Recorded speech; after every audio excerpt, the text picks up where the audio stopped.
एक बार एक गांव में एक किसान रहता था। उसके 4 बेटे थे। उस किसान के पास 1 बीघा खेत था, जिसमें से वे काम करके अपना जीवन यापन करते थे। एक बार बारिश न होने के कारण फसल सही नहीं हुआ और खाने के लाले पड़ गए। किसान के चारों बेटे आपस में लड़ने लगे। किसान ने अपने चारों बेटे को उनके परिवार सहित अलग कर दिया और खेत के 4 हिस्से में बांट दिया। और किसान ने कहा, अब अपना परिवार देखो तुम सब।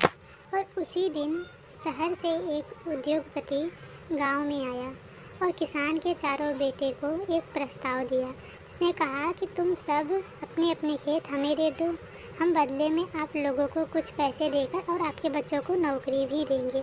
यह बात सुनकर किसान के दोनों बेटे मान गए, परंतु बड़े बेटे ने साफ मना कर दिया।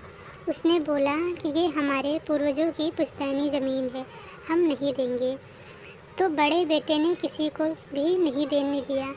तभी उद्योगपति ने दूसरे गांव में जाकर ये प्रस्ताव दिया और उस गांव के लोग मान गए और अपनी ज़मीन दे दी।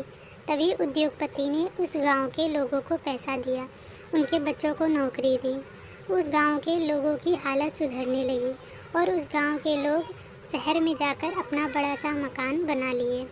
और किसान के चारों बेटे जब शहर नौकरी करने गए तो उन लोगों को नौकरी वही लोग दिए जो उनके बगल के गाँव के लोग थे।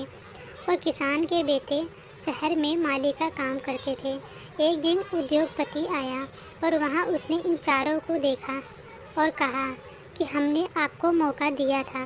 तभी किसान के छोटे बेटे ने कहा, मालिक अब पछताने का होए जब चिड़िया चुन गई खेत।